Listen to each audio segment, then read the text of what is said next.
لصربيا في تلك المجموعة. إذن البرازيل، سويسرا، كوستاريكا وصربيا. مجموعة صعبة. فابيو لو سمحت واصل.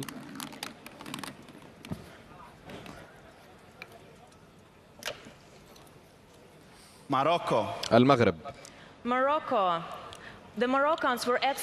المغاربة غابوا ل20 عاما وقد عادوا الآن لكأس العالم. نعم بالتأكيد، ولم يقبلوا أي هدف خلال التصفيات لكأس العالم. الآن نعود إلى المجموعة السابقة، المجموعة الثانية، حيث سيكون منتخب المغرب إلى جانب البرتغال، إسبانيا وإيران. ونطلب من جوردن إثبات فقط المركز للتأكيد.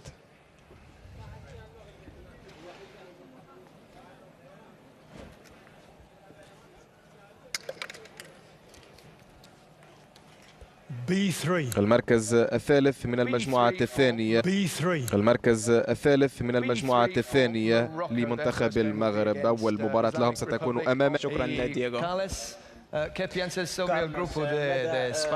ما هو رأيك في مجموعة إسبانيا مع البرتغال؟ أظن بالتأكيد أنها مجموعة جيدة. أظن أن المباراة الأولى ستكون مباراة في غاية الصعوبة أمام منتخب البرتغال، منتخب الفائز ببطولة أوروبية. مباراة في غاية الأهمية من أجل الترشح للدور التالي.